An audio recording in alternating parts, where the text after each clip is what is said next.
నమస్కారం అండి. నేను మీ సీతారామరాజు. మనం ఇప్పుడు ఆంధ్రప్రదేశ్లోని పశ్చిమ గోదావరి జిల్లా వెంపకు సమీప గ్రామంలో ఉన్నాం. ఆక్వా అనగానే పశ్చిమ గోదావరి జిల్లా భీమవరం ఆక్వాకి కేంద్రం. ఇక్కడి నుంచే అనేక ఉత్పత్తులు ఏటా విదేశాలకైతే వేల కోట్ల రూపాయల విదేశీ మారక ద్రవ్యాన్ని ఆర్జించి పెడుతుంది. ఇటువంటి పరిశ్రమ ఈ మధ్యకాలంలో అనేక ఆటుపోట్లు కూడా ఎదుర్కొంటుంది. వైరస్ వ్యాధులు వంటివి తరచూ రావటం, ప్రకృతి వైపరీత్యాలు కూడా ఈ పరిశ్రమను వెంటాడటంతో రైతులు కూడా నష్టాల పాలవుతున్నారు. అయితే ఈ రైతుల పాలిట ఒక రకంగా చెప్పాలంటే ఆక్వా సాగులో శీలావతి, కట్ల ఈ రెండే ఈ ప్రాంతంలో ఎక్కువగా పెంచుతారు. ఈ మధ్యకాలంలో రూప్చంద్ సాగు రైతాంగం పాలిట వరవలా ఉందని చెప్పాలి. ఈ మధ్యకాలంలో చూస్తే గత 2 నెలల క్రితం అయితే దీని రేటు మంచి ఆశాజనకంగా ఉండటంతో రైతాంగం కూడా ఈ సాగు పట్ల మక్కువ చూపుతున్నారు. మనం ప్రస్తుతం రూప్చంద్ పెంచుతున్న రైతు వద్ద ఉన్నాం. ఆయన అడిగి మరిన్ని వివరాలు, ఈ సాగులోని ఎలా చేయాలి, ఈ సాగు యొక్క లక్షణాలు, విధి విధానాలు కూడా తెలుసుకునే ప్రయత్నం ఈ ఎపిసోడ్లో చేద్దాం. నమస్కారం అండి. నమస్కారం. మీ పేరండి? సుబ్రహ్మణ్యం రాజు గారు. మీరు ఎంతకాలం నుంచి ఈ ఆక్వా సాగులో ఉన్నారు? 6-7 సంవత్సరాల నుంచి. 6-7 సంవత్సరాలు. రూప్చంద్. అదే సాధారణంగా మన ప్రాంతంలో రూప్చంద్ సాగు ఎలా జరుగుతుందంటారు? బాగానే ఉంది. వాటర్ మెయిన్ మురికి నీరు కన్నా పంట నీరు వాటర్ అయితే బాగుంటుందండి. గ్రోత్ కానీ కంప్లైంట్. సాధారణంగా చెప్పాలంటే ఈ రూప్చంద్ అనేది మనకు సముద్రపు చేప. ఈ సముద్రపు చేప మన గోదావరి జిల్లాల ఈ వాతావరణానికి ఎలా సూట్ అయిందంటారు? బాగా సూట్ అయింది. ఎందుకంటే పాలికల్చర్ కూడా బాగుంది. వెయ్యి ఆగటం కోసం వర్షాకాలం క్రాప్ అయితే బాగుంది. మిక్సింగ్ సాగు. రొయ్యల్లో ఇది రూప్చంద్ పిల్ల కూడా వేయటం, దానివల్ల ఏంటంటే రైతుకు చేకూరే లాభాలేంటి? లాభాలంటే మీకు కంప్లైంట్లు తట్టుకుంటున్నాయి, వైరస్ వ్యాధులను తట్టుకుంటున్నాయి, మీకు బాగుంటుంది. సాధారణంగా ఈ రూప్చంద్ అనేది మనకి హ్యాచరీలు అయితే, ప్రభుత్వ హ్యాచరీలు అయితే ఈ ప్రాంతంలో లేవు. మరి సీడ్ లభ్యత ఎలా ఉందంటారు? సీడ్ బాగానే వస్తుంది. బంగ్లాదేశ్ నుంచి లోకల్ కూడా వస్తుంది. బంగ్లాదేశ్ అయితే క్వాలిటీ బాగుంది. బంగ్లాదేశ్ నుంచి ఎక్కువగా వస్తుంది అంటారు సీడు. ఈ సైజు కూడా పెంపకంలో సైజు ఏ సైజు అవుతుందండి? సైజ్ అంటే మన ఎకరానికి నెంబరింగ్ 8 బట్టి ఉంటుంది. నెంబర్ 8 ఎకరానికి ఇప్పుడు ఎంత నెంబర్ వేస్తారు? ఎకరానికి 3000 వేసే వాళ్ళు ఉన్నారు, 5000 వేసే వాళ్ళు ఉన్నారు. అయితే మీకు 7 నెలలు తక్కువ నెంబర్ వేస్తే సాగు తక్కువ కాలంలో ఎక్కువ దిగుబడి వస్తుంది. తక్కువ అంటే మీకు పాలికల్చర్ అయితేనే ఎకరానికి 1000-500 ఆ టైప్లో అయితే సూట్ అవుతుంది. ప్రత్యేకంగా దీన్ని పెంచొచ్చాను. పెంచాలంటే కనుక లాంగరం చెట్లు ఉండి ఎకరానికి 4000-5000 కూడా వేసే వాళ్ళు ఉన్నారు. దీనికి మామూలుగా ఎరివేటర్స్ ఇవన్నీ ఉండాలండి. అంటే తక్కువ కల్చర్లో ఇది ఎక్కువగా ఇవన్నీ జాగ్రత్తలు తీసుకోవాలి. మార్టాలిటీ శాతం ఏమన్నా ఉంటుందంటే వైరస్ వ్యాధులు ఇలాంటివి ఉంటాయా? ఉంటాయండి.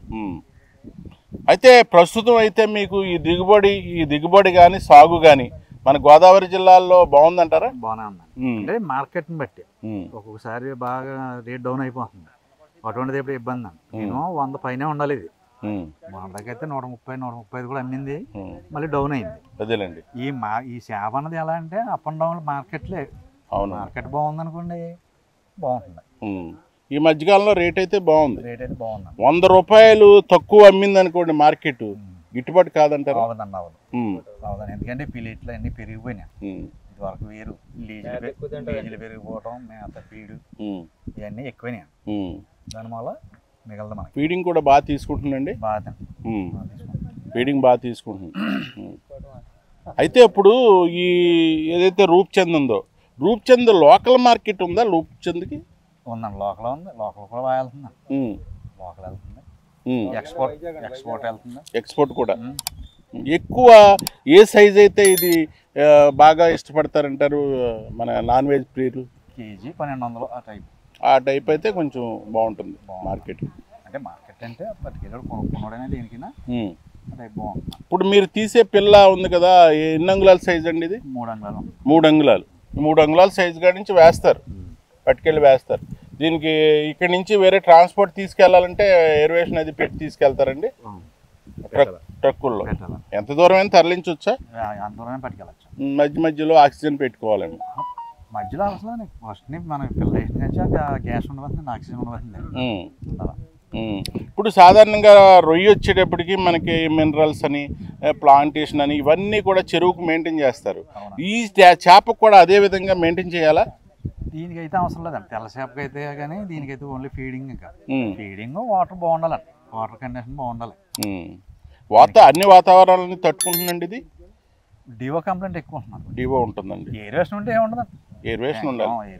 ఏరివేషన్ ఉండాలి అంటే మీకు ఇబ్బంది ఉండదు. దానివల్ల అయితే ఇబ్బంది ఉండదు. ఏరివేషన్ ఉంటే మీకు అనుకూలంగా ఉంటుంది సాగు. అనుకూలంగా బాగుంటుంది. మన ప్రాంతంలో బాగా పెంచుతున్నారంటారా? ఎక్కువగానే పెంచుతారు. శీలావతి ఆటలతో పోల్చుకుంటే ఇవి తక్కువేమో. ఎక్కువగా అంటే కంప్లైంట్ శీలావతి అవి కూడా వస్తుంది, కానీ గవర్నమెంట్ కంట్రోల్ అవ్వదు. కంట్రోల్ అవుతుంది కొంచెం. ఇది కంట్రోల్. తక్కువ టైంలో గ్రోత్ కూడా బాగుంటుంది. మనకి గ్రోత్ బాగుంటుందండి. తక్కువ టైంలో గ్రోత్ బాగుంటుంది. అదండి మొత్తానికైతే రూప్చంద్ చేప పెంచాలనుకునే రైతాంగం అయితే ఖచ్చితంగా ఇప్పుడు సుబ్రహ్మణ్యరాజు గారు చెప్పిన విధి విధానాలన్నీ కూడా పెంపకంలో చేపట్టాల్సిన అవసరం ఉంది. ఈ కేవలం ఇది మనం శీలావతి కట్ల పెంచే విధంగా కాకుండా వనామీ రొయ్యల పెంపకం ఎలా ఉంటుందో అదే తీరులో కూడా ఈ రూప్చంద్ పెంపకం సాగు కూడా ఉంటుంది. దీన్ని బట్టి అయితే చూస్తే మార్కెట్ 100 రూపాయలు తక్కువ ఉంటే మాత్రం రైతాంగానికి ఏ విధంగానూ గిట్టుబాటు కాదంటున్నారు. ఎందుకంటే దీనికి అధిక పెట్టుబడులు అయితే ఎక్కువ. ప్రస్తుతం చూస్తే చేపల చెరువుల లీజులు కూడా అధికంగానే ఉన్నాయి. దానికి తగ్గట్టే ఫీడ్ ధరలు, మందుల ధరలు ఇవన్నీ కూడా ఆకాశాన్ని అంటుతున్నాయి. ఈ నేపథ్యంలో 100 రూపాయల పైన అమ్మితే ఈ చేపకు గిట్టుబాటు ఉంటుందని రైతాంగం చెప్తున్నారు. ప్రభుత్వం అయితే వైపు నుంచి అయితే రైతాంగానికి సూచనలు, సలహాలు ఎటువంటివి లభించకపోయినా రైతాంగం మాత్రం ఈ సాగుకి ఇష్టపడుతున్నారు. ఎందుకంటే తక్కువ కాలంలోనే ఎక్కువ దిగుబడినిచ్చే సాగుగా ఈ రూప్చంద్ చేప ఉంది.